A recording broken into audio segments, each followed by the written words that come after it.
are brought to the family to take care of the family. They are never seen as the owner of the family. We always say Sitaram. We always say Radhe Syam.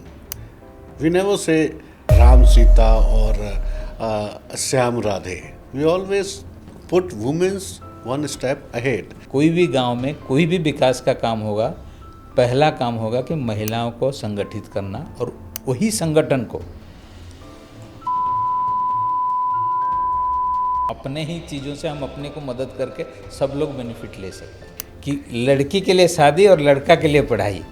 तो यही बदलना चाहिए कि दोनों के लिए पढ़ाई important है। जब आपने शुरू किया ये अपनी जर्नी प्रधान के साथ में या रूरल पूरा एक अनप्रिविलेज्ड एरिया जो है उसमें आपने काम करना शुरू किया, कैसे कैसे चैलेंजेस आपको फेस करने पड़े? ऐसा भी हुआ है ग्रेजुअली कि महिलाओं का मीटिंग हो रहा है और पुरुष चाय बना के ला के दे रहे हैं, करके वो फैमिली के भलाई के लिए कुछ कर पाए। So their status improve not only in the family but in the village.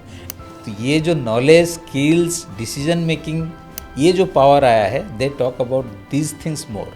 जैसे बोलेंगे कि नहीं नहीं तो दादा लोग आने से ही हम निर्णय ले पाएंगे, तो बोलते हैं क्यों नहीं ले पाएंगे, आप लीजिए। तो आपको जो मन में प्रश्न है उसको पूछिए।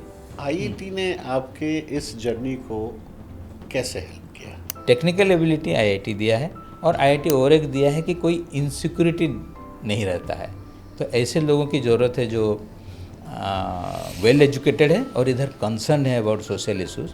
Sir, you working with manage NRLM, इनका क्या रोल है जनरली? ओवर द इयर्स बहुत चेंजेस हुए हैं। एनआरएलएम शुरू में, आज के दिन में शायद नहीं होता होगा, एनआरईजे का जॉब कार्ड के लिए लोग पैसा दे के लेते थे।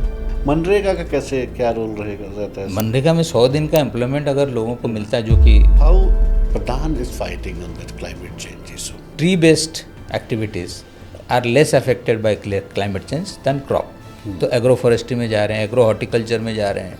जैसे 60-70 हज़ार था एवरेज इनकम जो फैमिलीज़ के साथ हम काम करते हैं, आज उनका जो मतलब 2-3 साल कर लिए हैं, 1-2 साल में नहीं, मिनिमम 2-3 ईयर्स जो कर लिए हैं उनका। और आज के दिन में जो माइग्रेट करते थे, not only that all their children are going to the school, ये transformation it's a real success story. आने वाले 20 साल में आप रूरल इंडिया को या ग्रामीण भारत को कहाँ देखते हैं? तो मैं ऐसे देखना चाहूँगा कि इक्वालिटी और स्लोगान बन के नहीं रहे,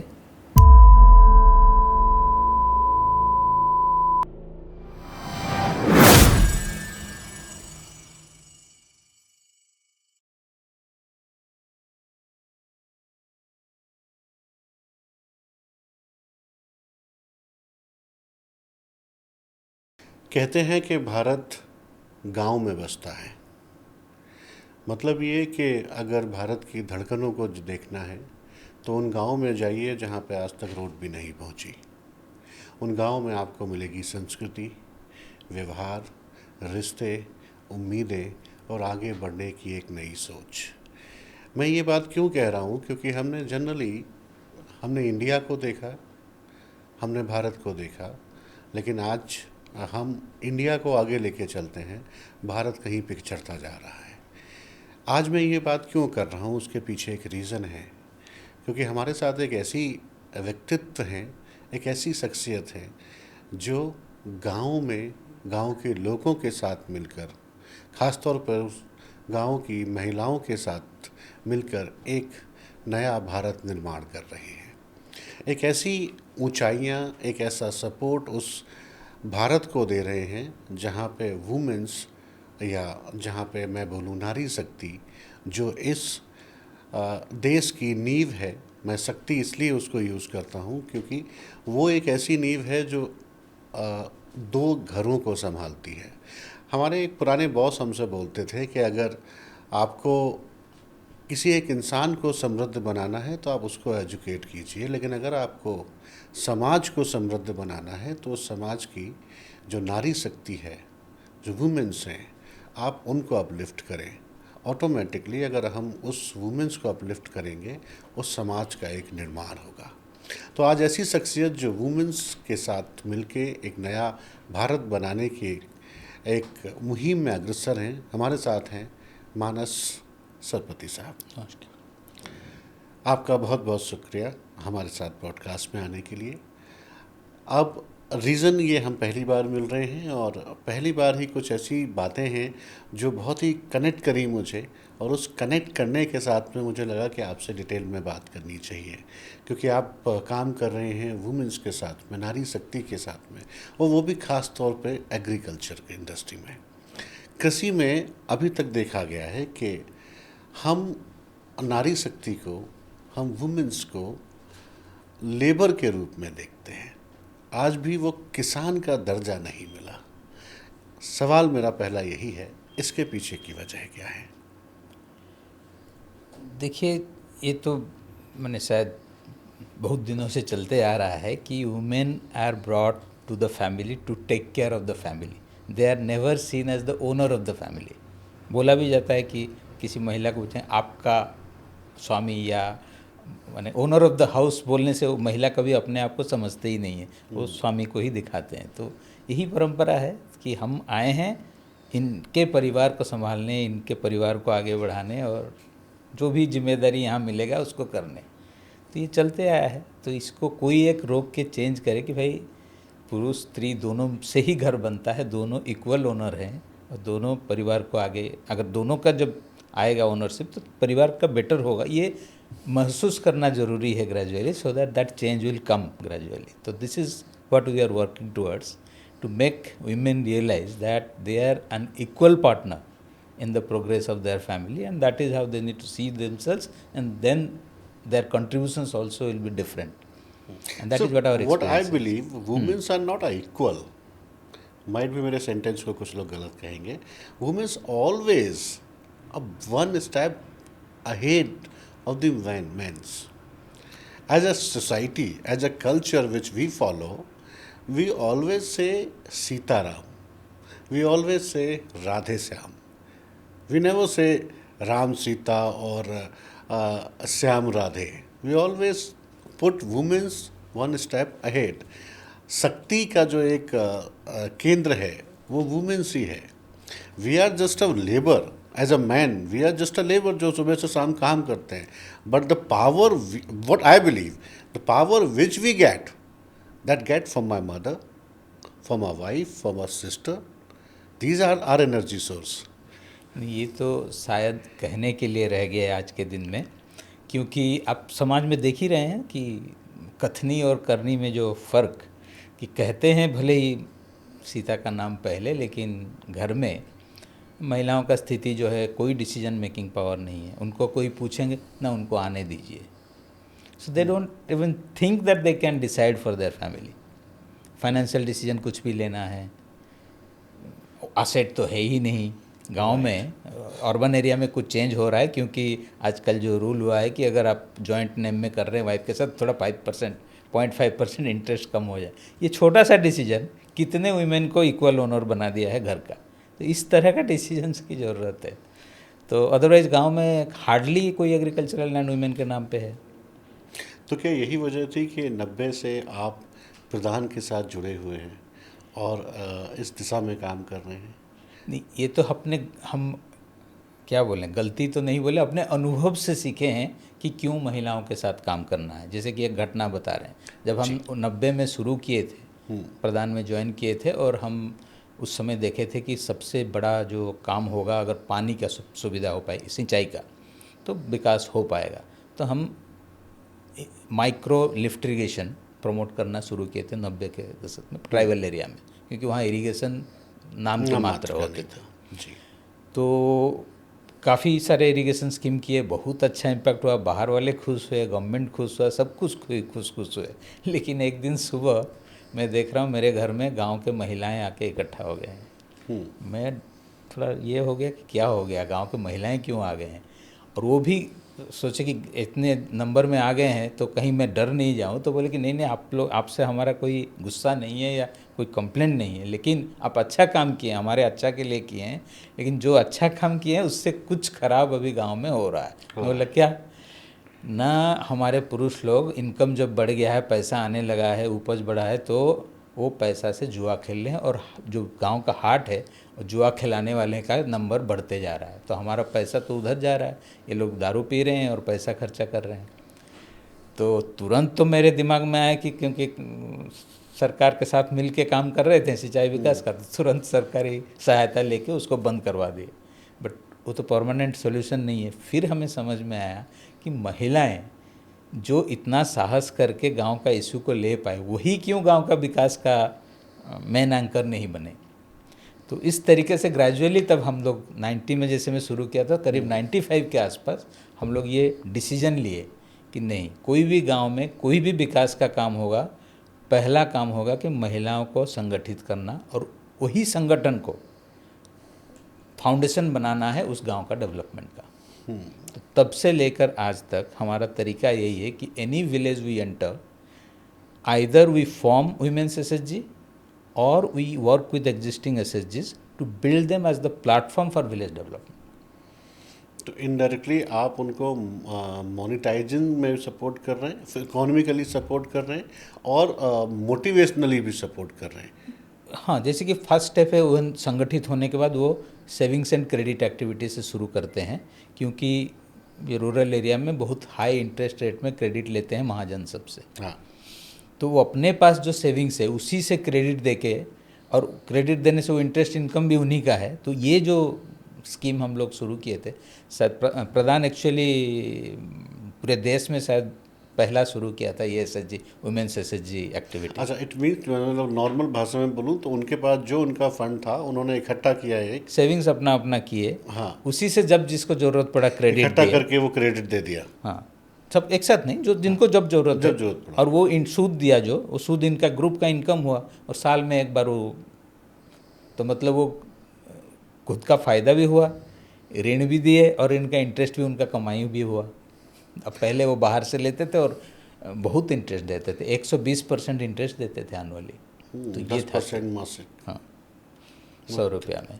तो ये इंटरेस्ट रेट दे रहे थे। तो सेविंग्स एंड क्रेडिट एक्टिविटी किए, तो कि उससे समझ में आया कि अपने ही चीज़ों से हम अपने को मदद करके सब लोग बेनिफिट ले सकते हैं।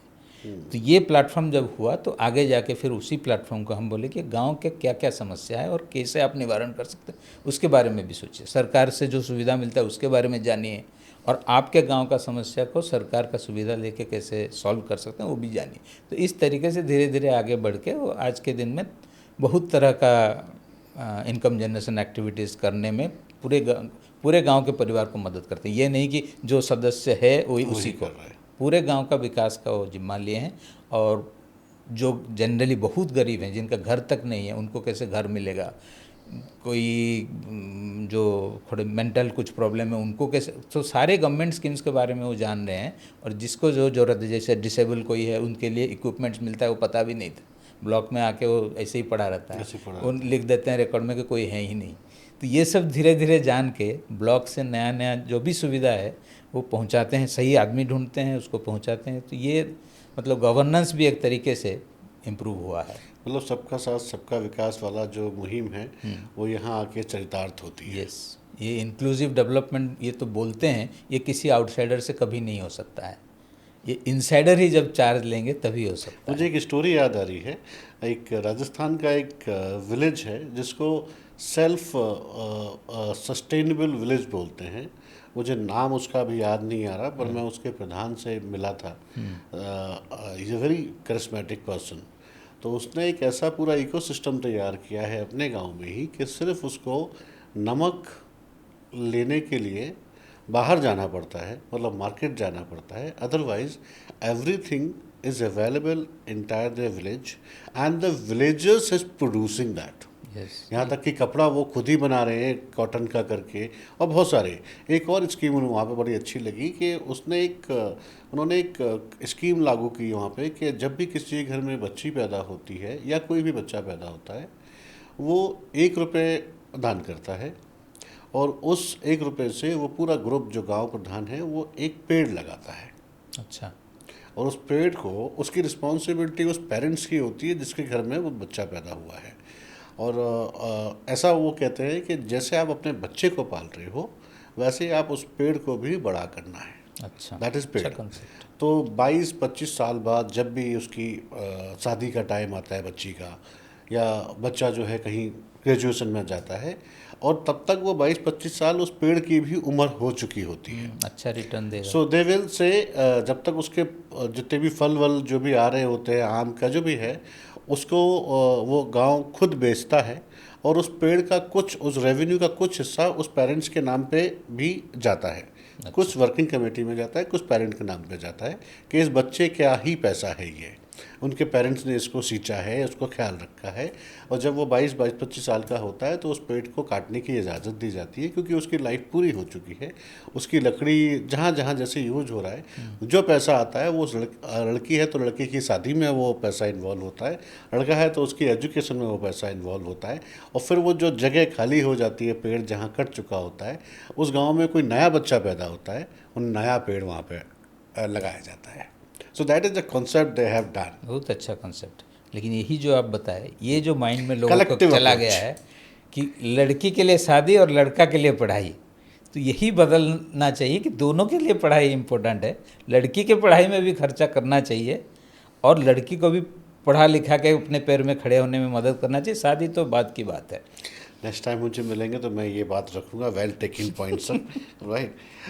कुछ ऐसी स्टोरी जो और आपको लगता है कि जो दो वेरी पॉजिटिव, जैसे बहुत महिलाएं, जो हम महिलाओं का प्लेटफॉर्म बनाए हैं, बहुत महिलाओं का इससे ज़िंदगी में परिवर्तन हुआ है और वो परिवार में परिवर्तन लाए। जैसे एक अगर कहानी बताए, गौरी दीदी उड़ीसा के केवंझर जानते होंगे, ट्राइबल जी एरिया है केवंझर डिस्ट्रिक्ट, उसका एक पटना ब्लॉक में गौरी दीदी, उनका कोई सिंचाई का साधन नहीं था। तो ये जो क्लाइमेट चेंज से बारिश का कोई ठिकाना नहीं है, तो ये जो खरीफ खेती है वो फेल करता है most of the years now. बारिश पे डिपेंडेंट जो खेती है उसका कोई भरोसा नहीं है। तो उनका जो हस्बैंड है वो ड्राइविंग सीखे थे, तो ड्राइविंग के लिए बाहर जाते हैं और इनको गांव में खेती संभालना पड़ता है। लेकिन खेती के नाम पे करेंगे क्या, तो भरोसा बारिश के भरोसा में छीट देते हैं, जो हुआ तो ठीक है, नहीं तो नहीं, इस नहीं तरीके से। right. तो सालाना शायद 50,000 कुछ ऐसा इनकम होता था उनका एनुअली।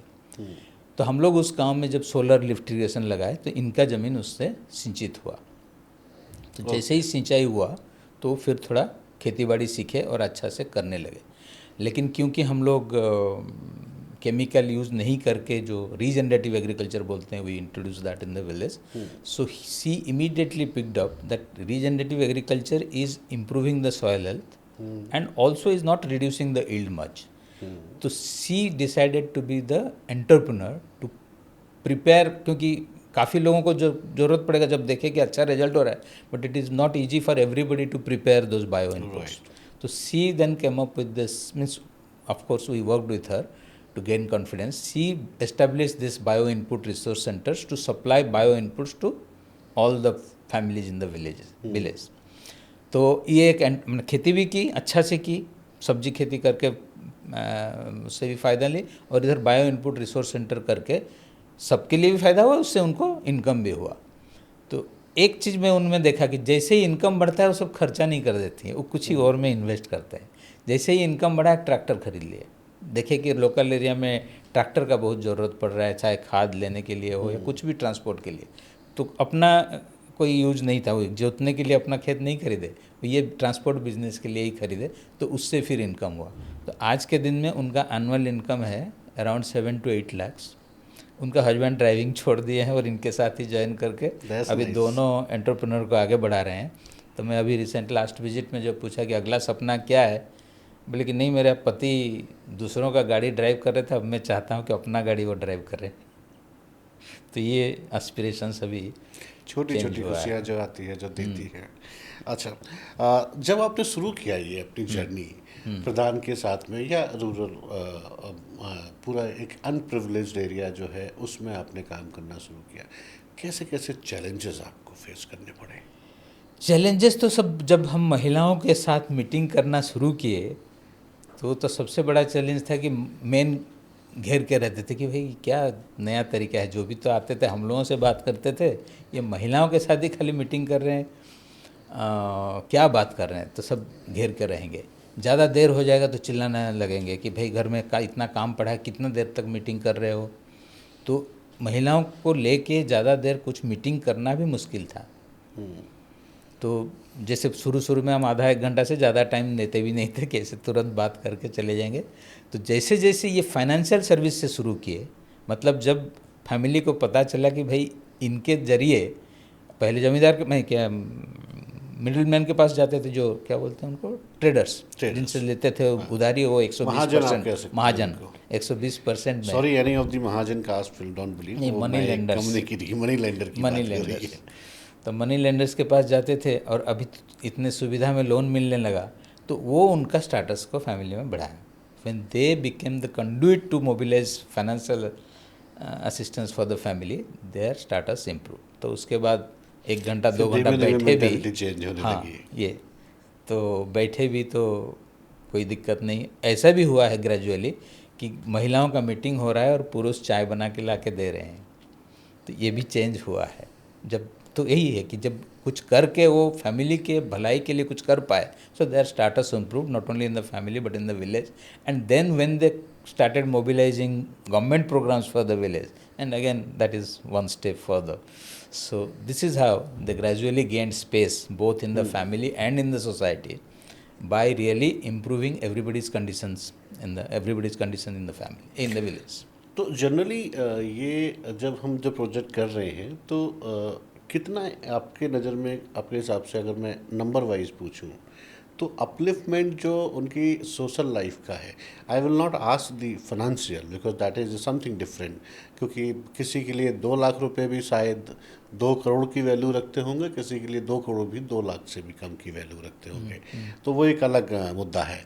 लेकिन ये पूरा जो फाइनेंशियल इन्वॉल्वमेंट रहा, उनका जो अपलिफ्टमेंट रहा, जिसको मैं सोशल अपलिफ्टमेंट कह सकता हूँ या फैमिली अपलिफ्टमेंट कहता हूँ, वो कितने परसेंटेज बढ़ा है जो आपके साथ वुमेंस काम कर रही हैं? उनका पहले जो स्टैंडर्ड रहा होगा, नॉर्मल भाषा में बोलूँ तो स्टैंडर्ड आप कह लो, बाद में जब वो एसोसिएट हुई और काम करने लगी, तब वो अपने आप को कहाँ देख रही थी? तो यही है, ये फ़र्क हम लोग भी देखे हैं। पहले अगर जैसे पुरुषों के ग्रुप के साथ हम लोग काम कर रहे थे, जो इरिगेशन के काम कर रहे थे, तो when we used to ask them what has changed, they mostly वे are talking about income.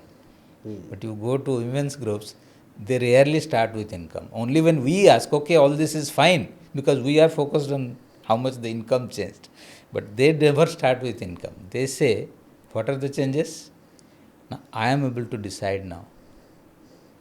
I can decide now which crop to take, when to take, because now I know a lot of things about agriculture. और वो बताती हैं कि मुझे बहुत खुशी होती है जब गांव के मेन या मेरे हस्बैंड आके पूछते हैं, अच्छा ये चीज़ लगाना है, कैसे लगाना है। तो ये जो नॉलेज, स्किल्स, डिसीजन मेकिंग, ये जो पावर आया है, they talk about these things more. And when the income, because we need the income part, वो आता नहीं है अपने से, हम लोग पूछने पर फिर बताते हैं कि हाँ इतना इनकम भी बढ़ा है। लेकिन मोस्टली जो बोलते हैं वो decision making power, access to resources, access and control over resources, इसके बारे में ज़्यादा बताते हैं। और फैमिली वेलबींग, कि इनकम जो हो रहा है, इससे मैं बच्चे को पढ़ा रहा हूँ। ये जैसे गौरी दीदी का मैं जो बात किया, वो प्राउडली बोलती है कि मेरे 3 बेटी कोई खेत में काम नहीं करते, तीनों स्कूल जाते हैं और मैं उनको आगे भी पढ़ाऊँगी। जब हम मेंस की बात करते हैं तो मेंस, और वो एक टेंडेंसी भी है, जब हम एज आदमी जो लोग हैं या पुरुष हैं, पुरुष प्रधान हैं, दे जनरली उनका जो सोच होता है कि कितना पैसा हमें कमाना है, उस पैसे से ही सारी चीज़ें डेवलप करना है। और डेवलप कौन करेगा, वो पीछे उनकी वाइफ है या जो भी है, so they have to put the money and give it to do now use that. पर उस समय डिपेंडेंसी महिलाओं की अपने हस्बैंड के साथ या जो भी उसका हेड ऑफ द फैमिली है, फादर है, वो उनके साथ थी। बट जो आप जो बता रहे हो कि उस तरह से they are now depend, women's या महिलाओं को पैसे से उतना लगाव नहीं है उस रूरल एरिया में। They want them self to be uplift, socially उनका कितना इम्पैक्ट पड़ रहा है। उनका जो एक सबसे बड़ा मुद्दा है, मुझे लगता है वो भी शायद बहुत अच्छी तरह से फुलफिल हो रहा होगा, उनकी रिस्पेक्ट अमंग्स द फैमिली कितनी बढ़ रही है। That is the biggest challenge with that. वो बोलते भी हैं कि पहले तो हमको लगता नहीं था कि हम इस घर का एक इक्वल सदस्य हैं। हमको बात बात पे गुस्सा के बोले, तुम्हारे बाप के घर से लाए हो, जैसे बाप का घर ही मेरा घर है, ये घर मेरा नहीं है। कोई भी चीज़ पे बोले, मैं भेज दूंगा बाप के घर। मतलब कभी ये महसूस नहीं होता है जिस तरीके से हमारे साथ डीलिंग होता है कि ये हमारा घर है। ये बट आज के दिन में जब हम परिवार को फाइनेंशियली हेल्प कर पा रहे हैं तो हमारा स्टेटस बढ़ा है। हमें बिना पूछे कोई काम होता नहीं है घर में। तो ये सब चीज़ उनको उसके बारे में वो ज़्यादा बताते हैं। ये बड़ा फेमस फ्रेज भी है कि शादी से पहले पिता बोलता है कि पराए घर का धन पराया राइट, धन है। राइट। जब पराए घर पे पहुंच जाते हैं तो तुम्हारे बाप के यहाँ से आया है। बट अगर आप इस प्रॉब्लम को, वैसे तो हम हंसी मजाक में ये कहावत कह देते हैं, बट एक्चुअली ये बहुत बड़ी प्रॉब्लम यस। है। ये प्रॉब्लम जो आप जिसको एड्रेस कर रहे हैं, actually this problem is social and mental.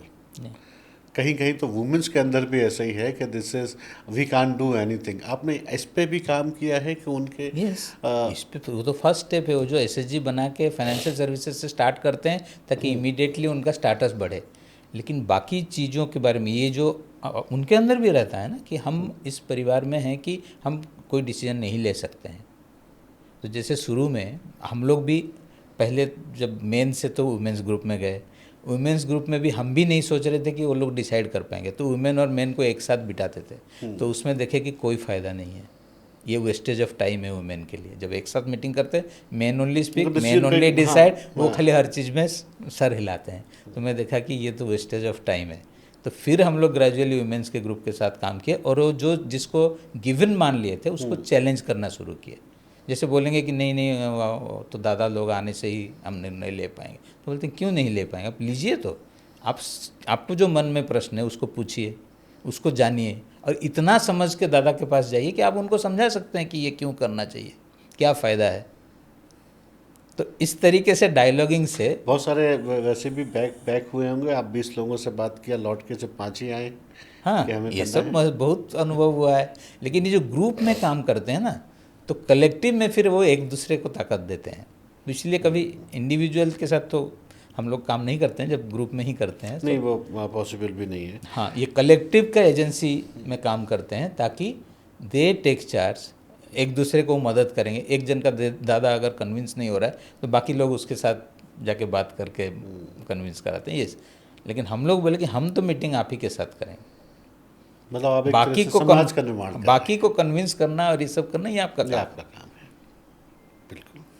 इससे थोड़ा सा अलग, अब इससे थोड़ा सा हट के चलते हैं। आईआईटी ने आपके इस जर्नी को कैसे हेल्प किया? तो ये आईआईटी इस तरीके से हेल्प किया कि टेक्निकल एबिलिटी तो ज़रूर बढ़ाया। जैसे वाटर मैनेजमेंट सबसे बड़ा कंसर्न है रूरल एरिया का, वो एबिलिटी ज़रूर बढ़ाया। लेकिन खाली टेक्निकल एबिलिटी से तो डेवलपमेंट होता नहीं, ये हम सीखे फील्ड में आके। तो ये जो बाकी चीज़ें ज़रूरत है डेवलपमेंट के लिए, जो एम्पैथी है, अपने आप को उनके शूज़ में डालकर इशू को देखना रादर देन उनको दोषी ठहरा देना कि ये तो गरीब है क्योंकि मेहनती नहीं है, या they don't want to do this. हाँ, ऐसा। जब उनके शूज़ में जाके देखना, ये एम्पैथी हम काम करके सीखे हैं। टेक्निकल एबिलिटी आईआईटी दिया है, और आईआईटी और एक दिया है कि कोई इनसिक्योरिटी नहीं रहता है। तो ऐसे लोगों की ज़रूरत है जो वेल एजुकेटेड है और इधर कंसर्न है about social issues, directly engage हों इस तरह के डिसएडवांटेज्ड कम्युनिटीज़ के साथ, और उनको हेल्प करे बाकी सबसे जोड़ने के लिए, ताकि वो अपना विकास खुद कर सकें। तो ये ज़रूरत है। तो आईआईटी ने कुछ दिया, एक दिया टेक्निकल एबिलिटी नॉलेज, ये ताकि हम किसी के पास भी जा सकते हैं, किसी से नॉलेज ला सकते हैं, जो भी ज़रूरत है गवर्नमेंट से, कॉरपोरेट से, जहाँ से भी ज़रूरत है वो ला सकते हैं। तो ये एजेंसी जो क्रिएट किया है आईआईटी ने। बट बाकी तो ग्राउंड में काम करके सीखे कि एम्पैथी, कि भाई क्यों ऐसा है, क्या क्या फोर्सेस है जो उनको यहीं इसी कंडीशन में रख रहा है, and then identifying those and working on those issues so that they move forward. तो ये तो ग्राउंड में काम करके सीखे। अब आपकी बात से मुझे एक अपना किस्सा याद आया, खुद का किस्सा याद आया। उसके बाद मैं आपको दूसरा सवाल रखूँगा। मैं जब जनरली 20 साल से एग्री में हूँ, तो जब नया नया एग्री में घुसा तो मैं एक बार एक एमपी के किसी गांव में गया। मेरे साथ मेरे एक बॉस भी थे, he was the director, technical field से रहे हैं, वो आरएनडी में थे। तो हमें खेत में जाना था, वो खेत में हमें देखना था कि उनके उस किसान के खेत में क्या दिक्कत है, उसी हिसाब से हमें उनको रिकमेंड दवाई रिकमेंड करनी थी। तो मैं पहुंचा और खड़ा हो गया खेत में। I was well dressed, formal shoes और फॉर्मल सब कुछ, एक अच्छे एक कॉर्पोरेट कंपनी से आए हुए इंसान। एंड जो डायरेक्टर थे वो वहाँ पे गए, बात कर रहे थे। मैं बस उस समय एक तरह नया बंदा था, लर्निंग कर रहा था। तो उन्होंने बात करते करते ही जस्ट मूव्ड। मेरे को मैनेजमेंट इंस्टीट्यूट में सिखाया गया था फॉर्मल ड्रेस, कि अगर आप फॉर्मल पैंट पहने हैं तो you should be a formal shoes, sports shoes उसमें नहीं चलते।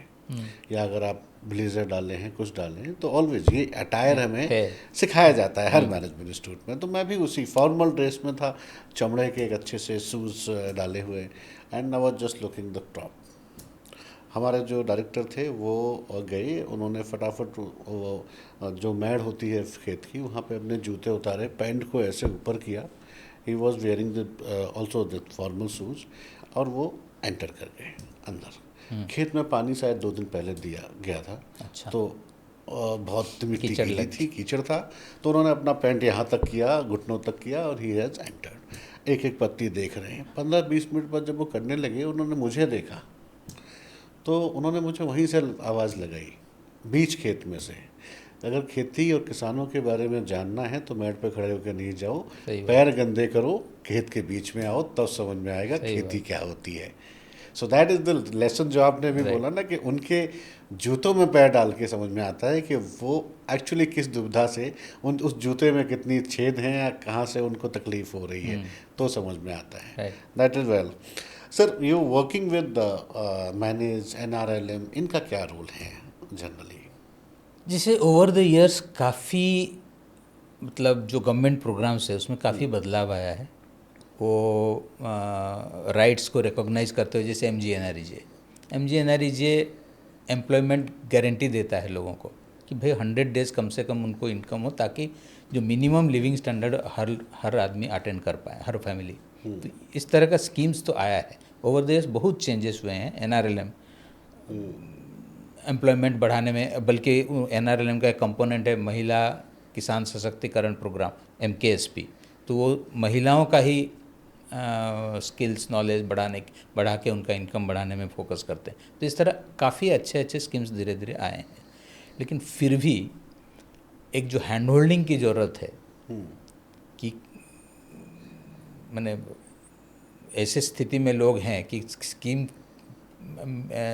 एक्सेस करने का भी स्थिति में नहीं है। एक तो जानकारी लेना, और उसके बाद वो कॉन्फिडेंस रहना कि हम जाके अपना डिमांड मांगे। जॉब कार्ड के लिए बहुत शुरू में, आज के दिन में शायद नहीं होता होगा, NREJ का जॉब कार्ड के लिए लोग पैसा दे के लेते थे। उनको पता ही नहीं था कि ये फ्री है और इसमें 100 दिन का काम मिलेगा। अभी भी बहुत जगह, अभी तो मैं यूपी का जो मुसर कम्युनिटी है वहाँ गया तो कुछ नहीं जानते, अभी भी माइग्रेट कर रहे हैं ईटा भट्टा में। मैं बोला MGNREJ में क्या क्यों नहीं काम करते हैं? अब पता नहीं क्या नियम है उसका, सरकारी योजना है, हमको तो कोई बोला नहीं है, हम लोग जाते हैं ईटा भट्टा। सर, एक बात और तो मुझे ये जाननी स्थिति थी। है। तो हाँ, स्कीम्स अच्छे अच्छे हैं, लेकिन कुछ एक चाहिए ताकि इस तरह का कम्युनिटी इंस्टीट्यूशंस जो ये समझें और मदद करें अपने गांव वालों को ये सारे सरकारी योजना से फ़ायदा लेने के लिए। तो इट मीन्स जो स्कीम की जो टेक्निकल लैंग्वेज है उसको बहुत कॉमन लैंग्वेज में करके कम्युनिकेशन एक्सपर्ट की तरह एक एजेंसी काम करे, जो उनकी भाषा में, उनकी देहाती भाषा में उनको समझा सके और पूरा एक्सेस करने में मदद करे। बहुत लोगों का आधार कार्ड नहीं था। ये वुमेन्स SHGs बहुत लोगों को मदद किए हैं आधार कार्ड मिलने में। बिना आधार कार्ड का बहुत सारे गवर्नमेंट सुविधा नहीं मिल पाएगा, लेकिन वो लोग जानते ही नहीं थे आधार कार्ड है क्या, कैसे मिलेगा, क्या करना पड़ेगा।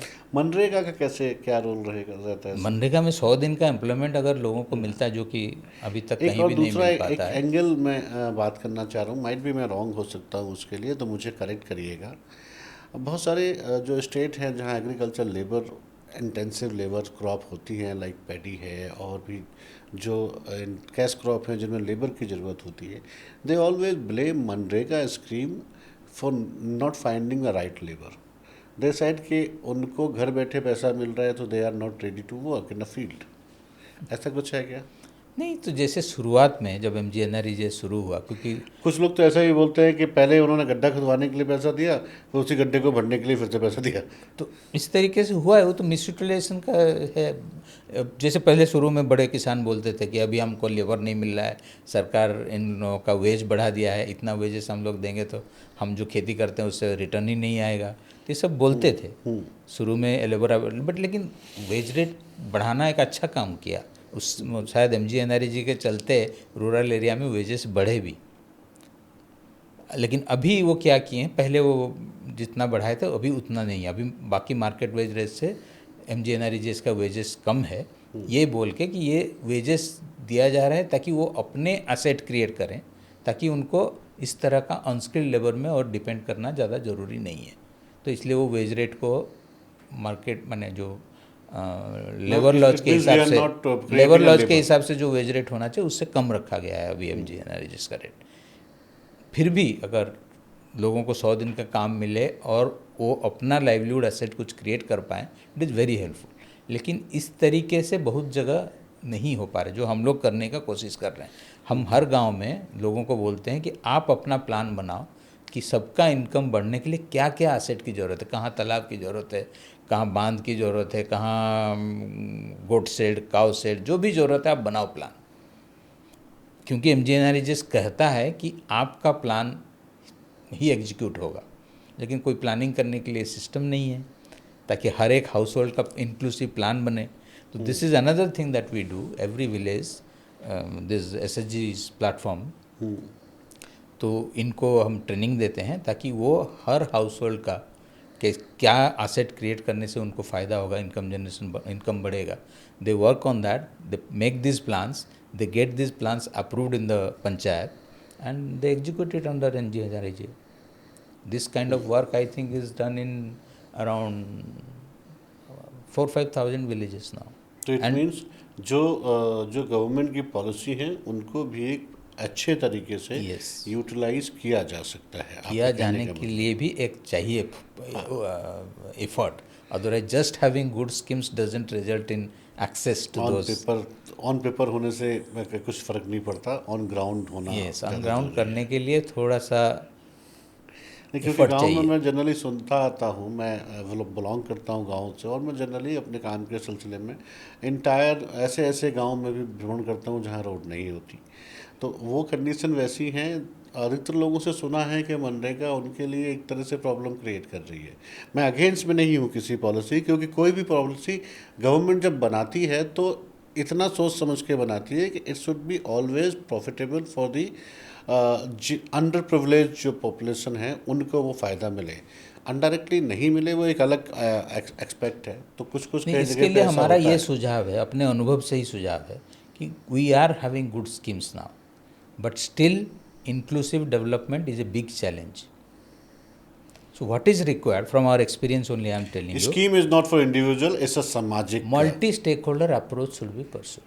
Right. You need some agencies who can handhold real needy communities in the field, help them come up with their plans. So that is, but again, the weakness of NGOs is they cannot reach every village. Right. But development has to be there in every village. So and that also requires some part of funds. So we have come up with this experience that we will do it in certain villages. We will work with the other block teams, government teams, so that they also do similar things in their area. Okay. And there should be state level committees to monitor progress everywhere, and we can have research institutions to study and say what worked, what didn't work, and what further improvements have to be done. If we work in this mode, and NGOs costs are given by corporates under CSR, so all these actors coming together, there are much better results. We have done it in Chhattisgarh, West Bengal, Odisha. मतलब आप एक तरह से एक protocol तैयार कर रहे हैं, एक मॉडल दे रहे हैं उनको कि ऐसे हो सकता है. Now implement that model at your. Yes, coalition should be the norm for next generation. Right.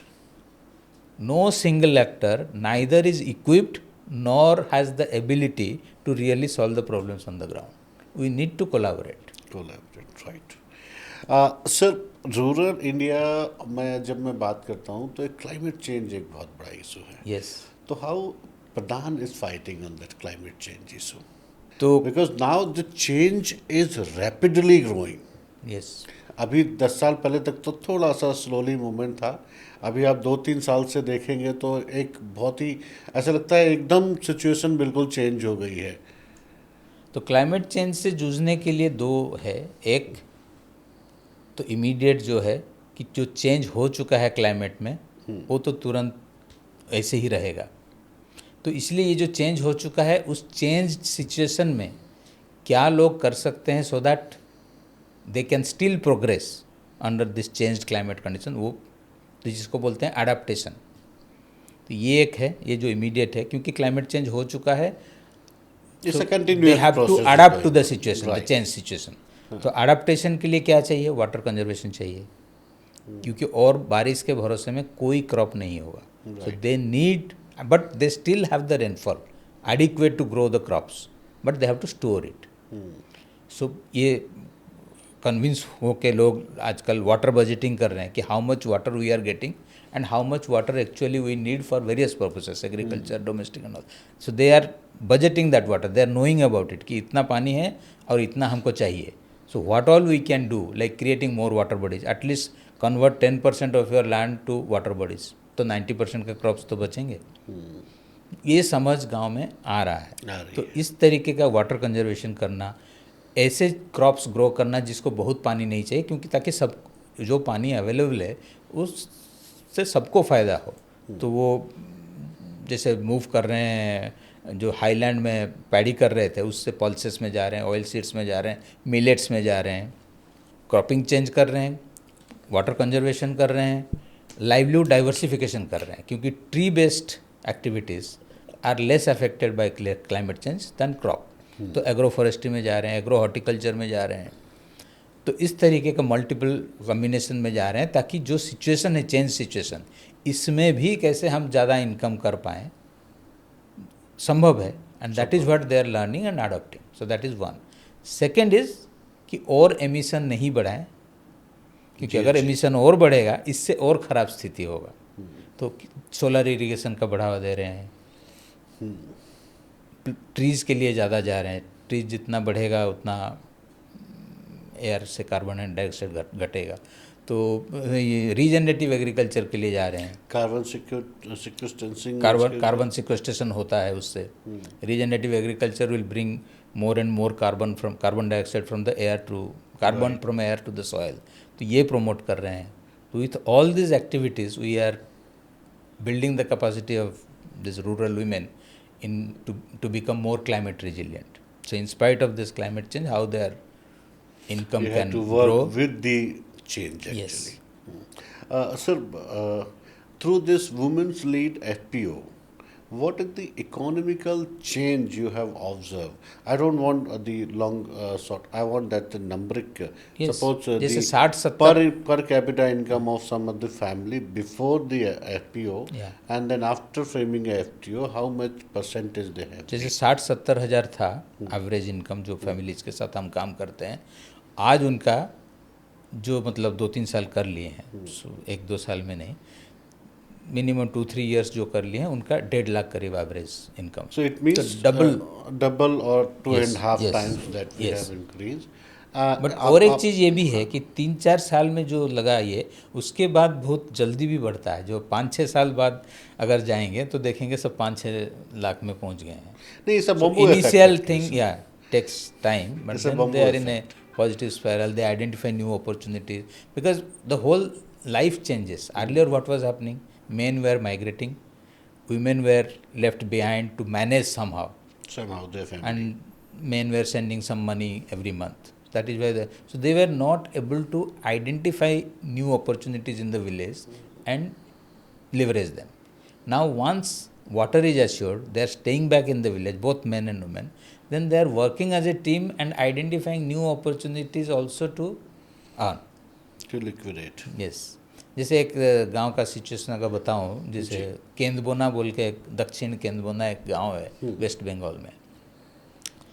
तो वो सब माइग्रेट करते थे, 100% लोग, ट्राइबल लोग हैं, आदिवासी लोग हैं, सब माइग्रेट करते थे। कुछ लोग पूरे परिवार के साथ, कुछ मेन खाली माइग्रेट करते थे, women were left behind to manage somehow जो भी लैंड था, रेनफेड था, कोई इरिगेशन का कुछ भी नहीं था। तो ये जो हम बताए कि MGNREGA से और एक वर्ल्ड बैंक स्कीम से काफ़ी सारे वहाँ वाटर बॉडीज़ क्रिएट किए, लोग प्लान बनाए और हम लोग मदद किए कि MGNREGA से वो सब एग्जीक्यूट हो पाए। तो मैं गया था वो सब पानी होने के बाद 2-3 साल बाद।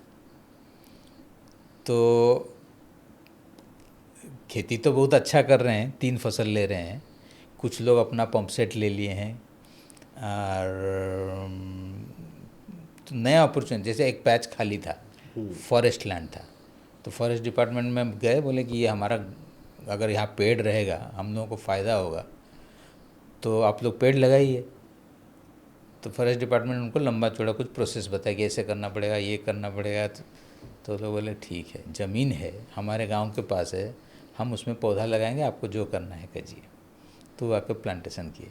अब मैं जब गया प्लांटेशन करके, उससे क्या क्या फ़ायदा होता है वो भी बताया। चल मैंने जैसे फ्यूल वुड मिलता है, वो पता नहीं, बोले कि बाकी गांव में इतना गर्मी बढ़ा है, हमारे गांव में इतना गर्मी नहीं बढ़ा है बिकॉज ऑफ दिस ट्रीज। जैसे ओनली डिसएडवांटेज कि हम लोग एक ही स्पेसीज लगा दें, क्योंकि वही सीखे हैं कि हमारे ज़माने में फॉरेस्ट में मल्टीपल स्पेसीज होते थे, बायोडाइवर्सिटी। तो अगले बार जब हम इसको काटेंगे तो मल्टीपल स्पेसीज लगाएंगे। और आज के दिन में जो माइग्रेट करते थे, not only that all their children are going to the school, they have tutors for all their children. तो ये transformation it's a real success story. No that's required, क्योंकि हमारा एग्रोकेमिकल में भी एक कंपनी है धानुका। आपने जो पानी की बात करी, मुझे उसका एग्जाम्पल याद आ गया। मैंने भी 3-4 साल वो मुहिम बहुत काम किया। खेत का पानी खेत में और गांव का पानी गांव में। They work for the harvest कि दे वो सेट के वो वाटर बॉडी वाली बात से का वहीं पे छोटे से एरिए में जो आपकी लैंड आकर नहीं।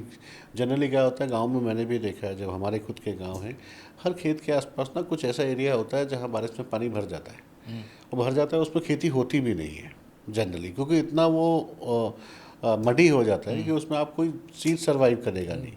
तो उन्होंने यही बोला कि आप जो ऐसा इस तरह का एरिया है ना, make that pond, don't make the waste on a muddy area. आप उसको और मिट्टी वहाँ से निकाल के थोड़ा सा पॉलिथीन डाल के आप पॉन्ड बनाओ, फिशरीज करिए, और वो फिशरीज करिए। मोर फिशरीज से एक और उसमें पैडी करना। बातों से बातें निकलती हैं। I have one best example in Dewas district. एक फार्मर है, उन्होंने अपने एक अच्छा सा पॉन्ड बनाया। उसमें उन्होंने चूँकि वाटर लीक ना हो, they want the whole year should be उनका सिंचाई चलता रहे। हॉर्टिकल्चर का बहुत ज़्यादा वो काम करते हैं। उन्होंने उस पर पॉलीथीन करके, सीमेंटेड नहीं किया, but they have put it down poly bag जो उस पर करके, और ऊपर उन्होंने एक रैम्प बनाई, एक ट्रायंगल का, एक यहाँ से उस साइड का, एक वहाँ से आने वाली, और बीच में उन्होंने एक मड बनाया। उस मड का जो बेस था वो बिल्कुल प्लास्टिक कंक्रीट का नहीं, उसमें जाली वाला बेस बनाया जिसमें छोटे छोटे छेद थे। और उस मड में दे हैव यूज़ वो चिकन जो फार्म था वो बना दिया। What they used to do, नीचे मछली है, ऊपर वो चिकन का फार्मिंग, वो मुर्गा पालन कर रहा है। तो मुर्गे को दाना दे रहा है, मुर्गा वहाँ वेस्ट दे रहा है, वेस्ट वो नीचे पॉन्ड में जा रहा है, वो पॉन्ड को वहाँ पे एक खाना मिल रहा है। तो होल सिस्टमैटिक तरीके से देन वही एक साइड में उसने एक सोलर पंप वाला सिस्टम बना रखा है, जिससे कि उस जो पॉन्ड है उससे वो सिंचाई करता है। और जब तक गर्मियों का सीज़न में वो पूरी सिंचाई उसी से चलती है, और उस सिंचाई के साथ साथ में he is also harvesting the fishes and selling to the market. So he is earning through the chicken, he is earning through the fish, he is earning through the harvest. These are the models we need to promote, and we are promoting integrated farming, circular economy, that एक का output is input for another activity. तो reducing waste and maximizing return. Now he, जब मैं 3 साल पहले गया था, अभी फिर से मैं एक बार विजिट किया उसके यहाँ पे।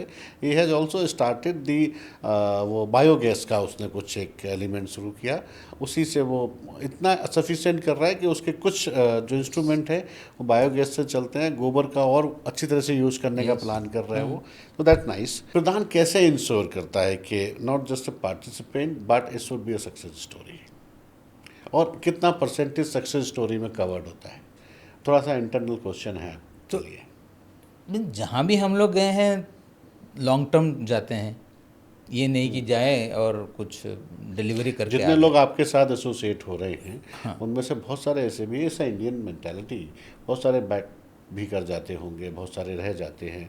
जिनमें से रह जाते हैं तो कितनी उनकी सक्सेस स्टोरीज बनती हैं, because every one can be the नहीं, टॉप। तो इसलिए मैं बोल रहा हूँ कि हम लोग जहाँ भी गए हैं everywhere you will C success stories, because हमारा अप्रोच डिलीवरी वाला नहीं है कि एसेट बांट दिए और उसके बाद कुछ लोग एसेट यूज किए कुछ लोग नहीं किए। This is, we don't mean delivery of goods and services as development.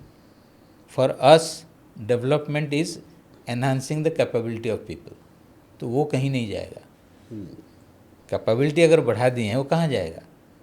Asset वो तो चला रहेगा, जाएगा। right. So our approach is to enhance the capability of people so that they can understand what opportunities exist and they also will learn how to leverage them, use them and improve their income. तो इसीलिए ये success के पीछे ये है reason कि we focus on enhancing their capability, not delivery of things. तो सीधी सीधी भाषा में अगर मैं ये बोलूँ कि आप लोगों को मछलियाँ नहीं दे रहे, उनको मछली पकड़ना सिखा रहे हैं। ये तो चाइनीज़ प्रोवर्ब आप बोल रहे हैं लेकिन नहीं, हम लोग उसके एडिशन में कुछ करते हैं अच्छा। कि don't give fish, teach them fishing. ये भी अनुभव है कि just if you teach people fishing everybody will fish, ये नहीं है। First you have to work on making them believe that they can learn that. That is a big shift and that is where we work, changing their believe that they can, and then if you teach them fishing it will work. It will work, right. आप around 8,000 villages में काम किए हैं, right. थोड़ा different है कि आपको हर village में उनकी अलग अपनी 8,000 विलेज में आपको 8,000 समस्याएं सुनने को मिली हैं, या फिर बहुत सारी समस्याएं कॉमन थी? नहीं, जैसे कि वाटर का नीड, लेकिन वाटर का नीड पूरा करने के लिए जो चाहिए वो सब जगह सोल्यूशन सेम नहीं है। ओके। लेकिन need of water is there everywhere. खेती में प्रोडक्टिविटी बढ़ाना, ये need is everywhere, but same solution will not work everywhere. So solutions are different, but needs are largely around these things only.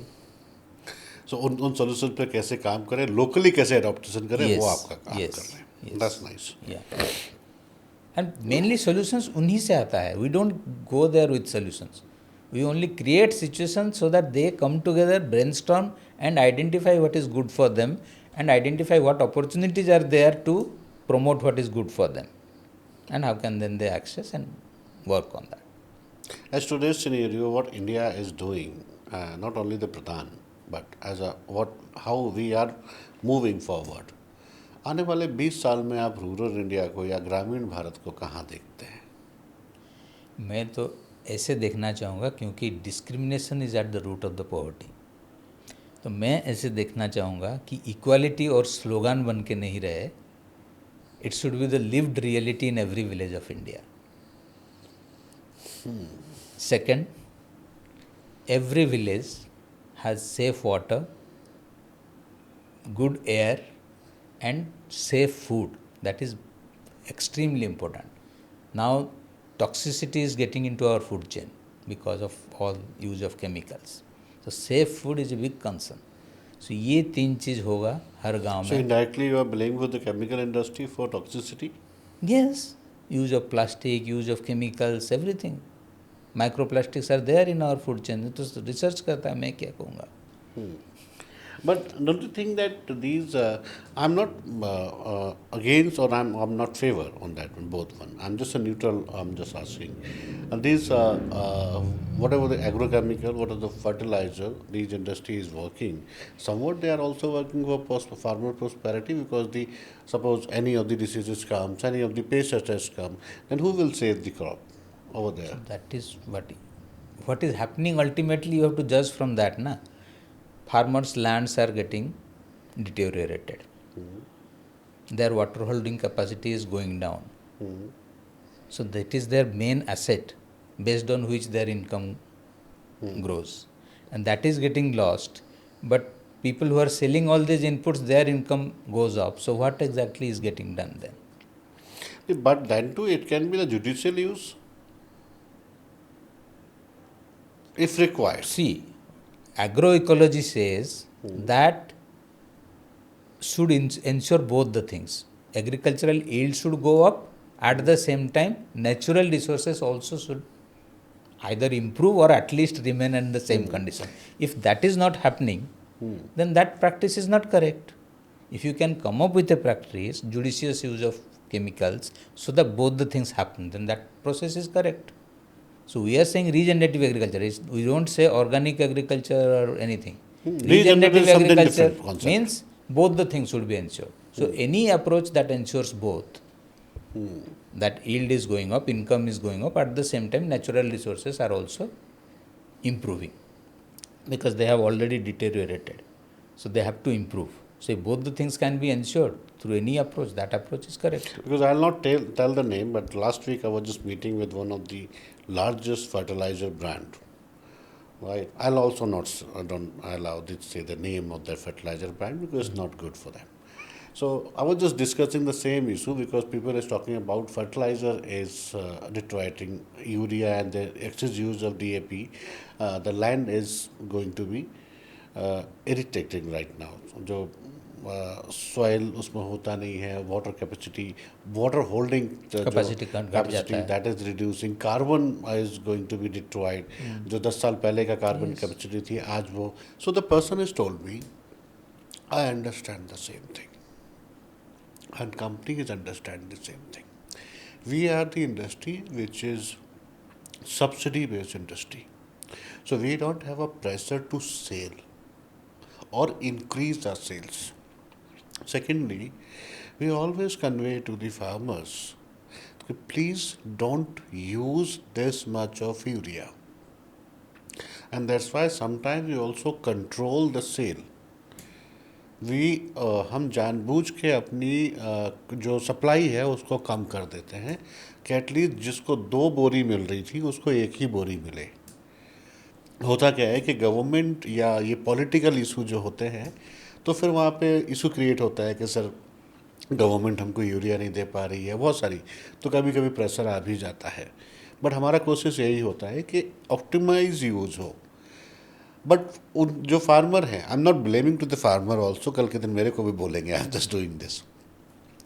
उनकी वो आदत है कि वो 1 एकड़ में 4 कट्टे डालते हैं और वो सेट पैरामीटर है उनका कि अगर 4 कट्टे नहीं डालेंगे तो वो क्रॉप यील्ड ज़्यादा होगी नहीं, फसल ख़राब हो जाएगी.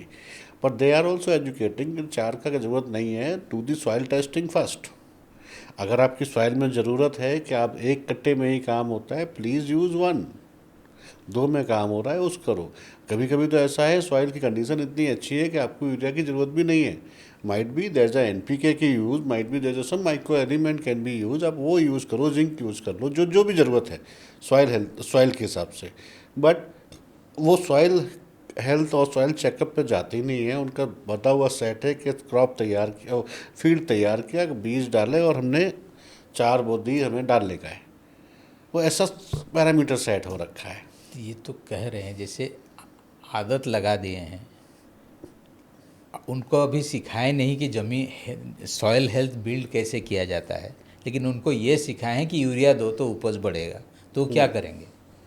सॉइल हेल्थ इंप्रूव करने के लिए कितने लोग उनके साथ काम कर रहे हैं कि भाई सॉइल हेल्थ इम्पोर्टेंट है, उसको अगर बढ़िया करोगे आपको ज़्यादा फर्टिलाइज़र की ज़रूरत नहीं. ये जो वो बोले वो इसी चीज़ को लेके कितने गांव में काम कर रहे हैं.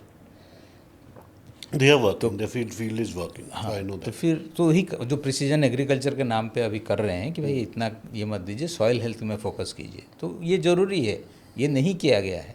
अभी हुआ क्या है कि धीरे धीरे क्या हुआ है, अगर पहले 100 kg यूरिया देते थे तो पौधा को अगर 50 kg मिलता था, वो धीरे धीरे घट रहा है क्योंकि सॉइल इज़ गेटिंग हार्डन्ड, वहाँ वाटर होल्डिंग कैपेसिटी घट रहा है.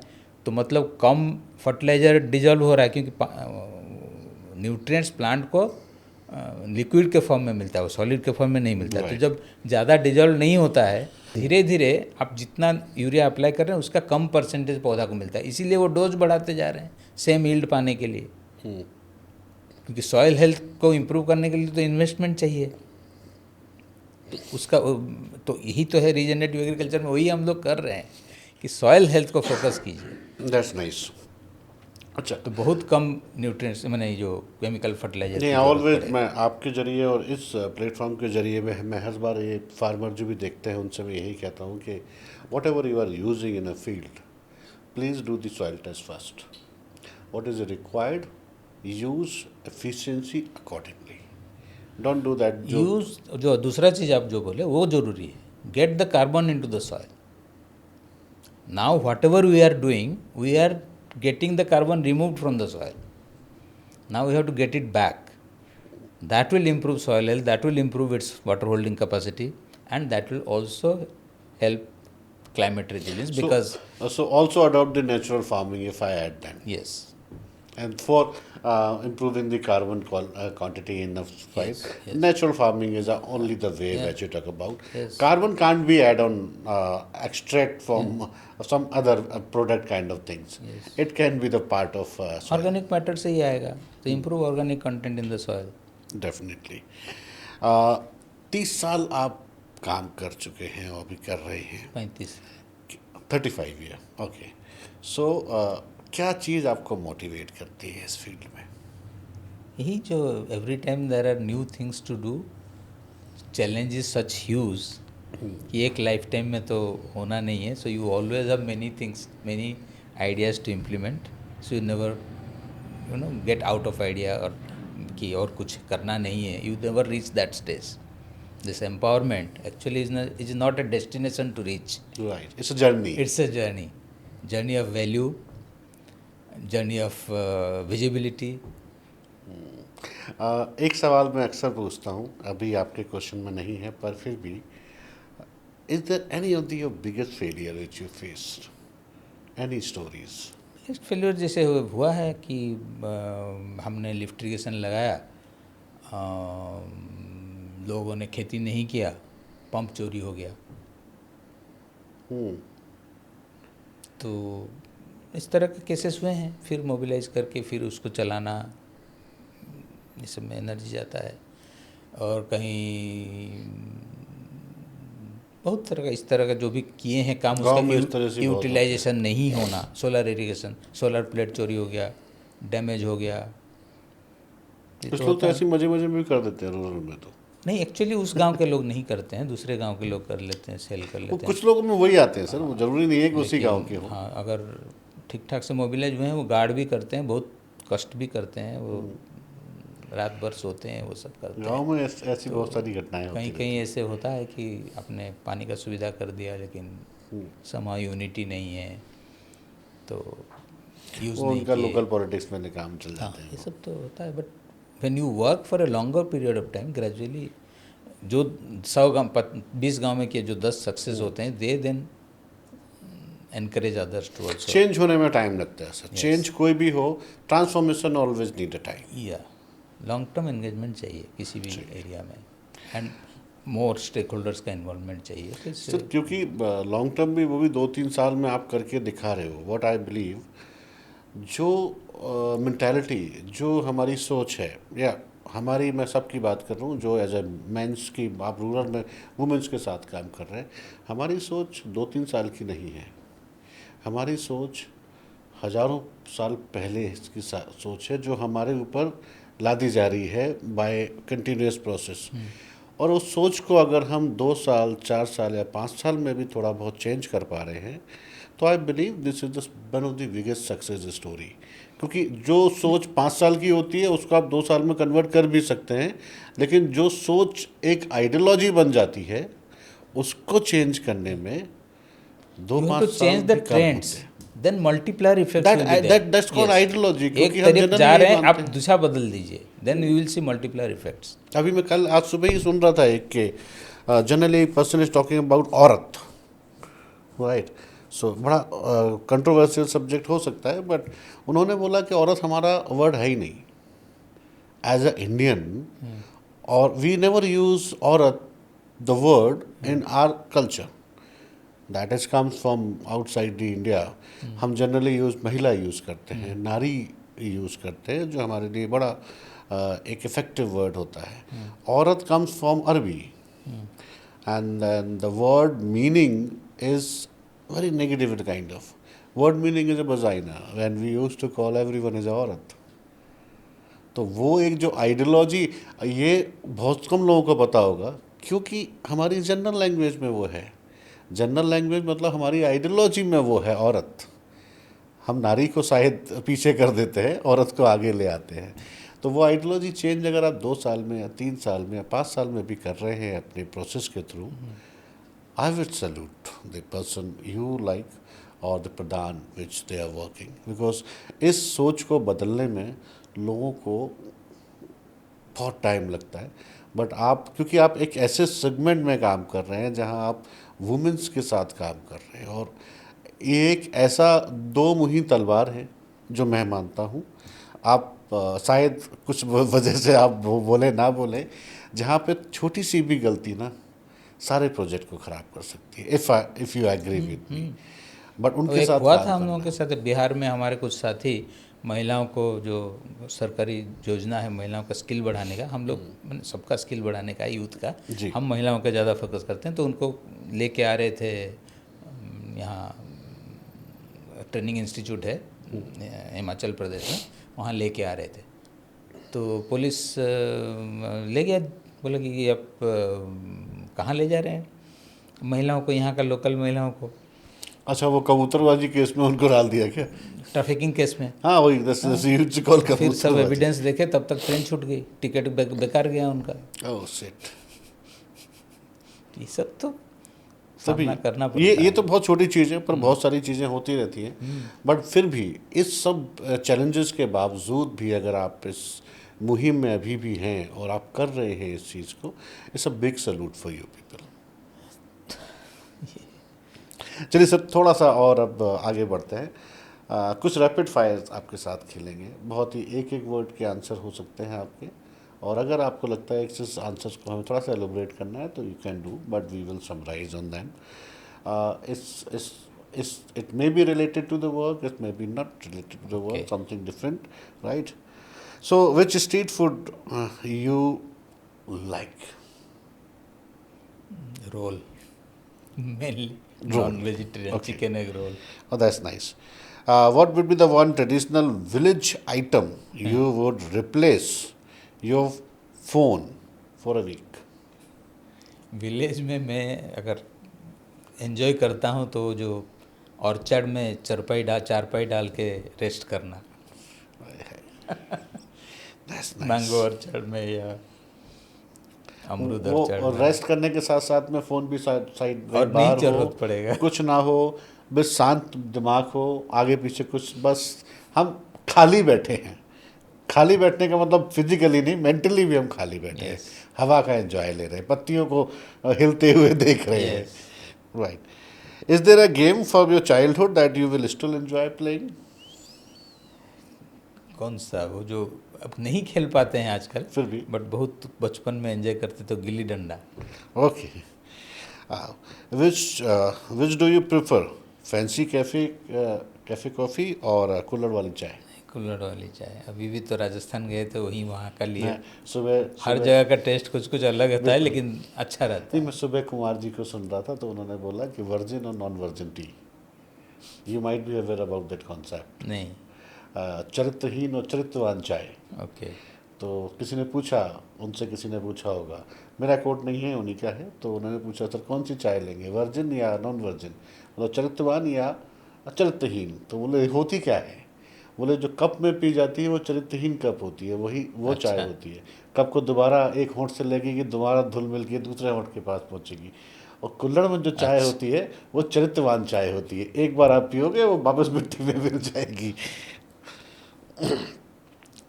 Where would you go if you have offered you the magic carpet, उड़ने वाला जो कारपेट है, ओके।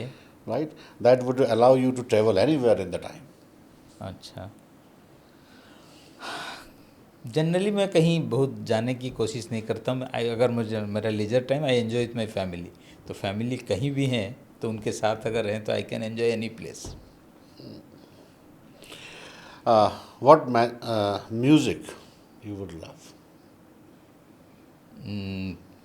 पुराने कोई एक गाना। गज़ल, कौन सी?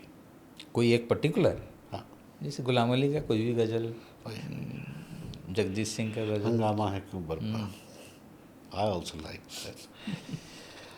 If you had describe your self as a fruit और vegetable, which one you would like to be? I think potato, it goes with everything. So I am potato की भी इजीली। अपनी अपनी कहानी है सर।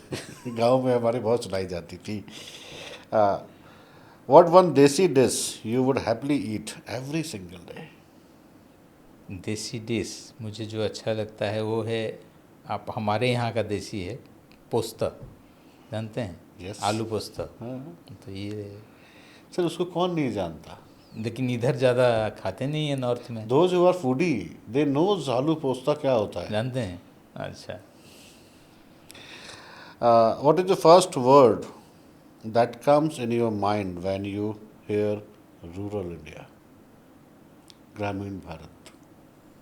पेड़ पौधा, simplicity of people.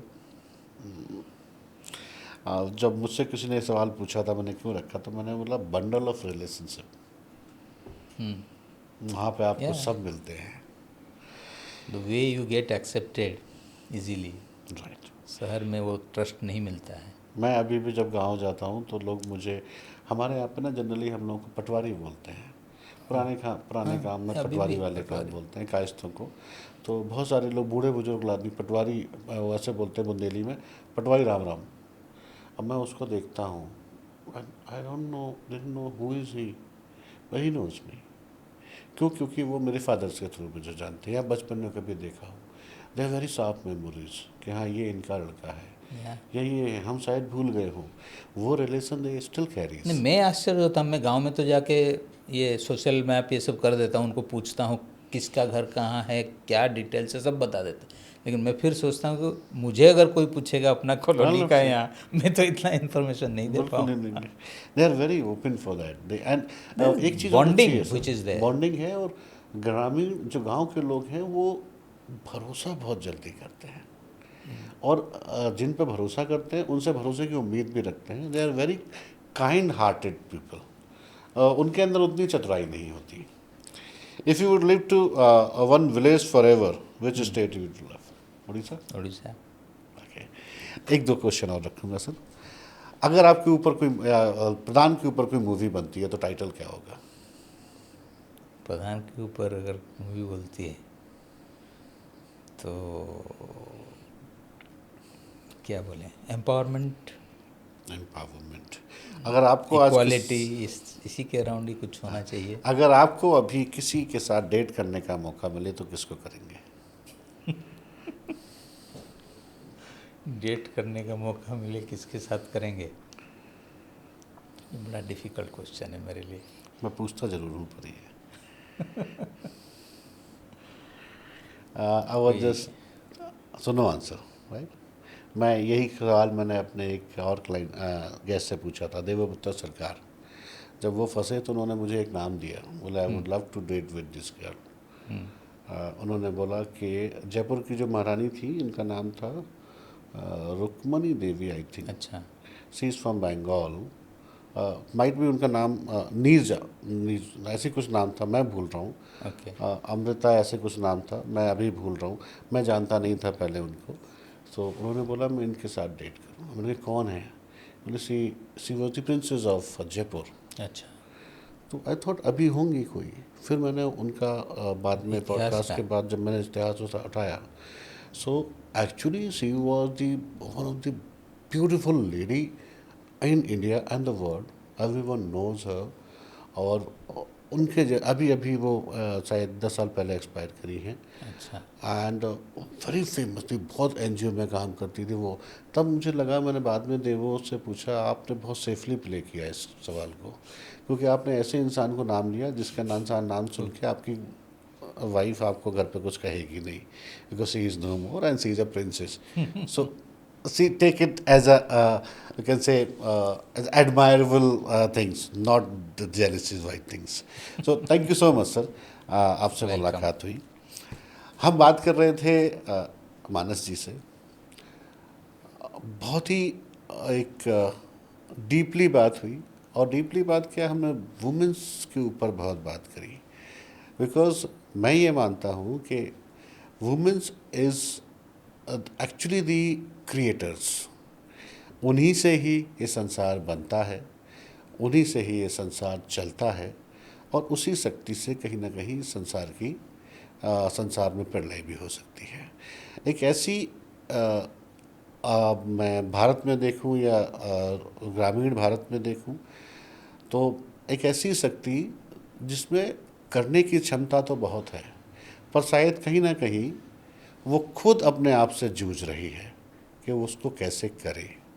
But yes, इस असमंजस के दौर में प्रधान जैसी एक कम्युनिटी, प्रधान जैसी एक एनजीओ अगर उनको एक रास्ता दिखा रही है तो ये काबिल तारीफ़ है। ऐसे ही कुछ और स्टोरियों के साथ, कुछ और कहानियों के साथ मैं फिर आपसे मिलूँगा एक नए एपिसोड में। तब तक के लिए विदा लेता हूँ। नमस्कार।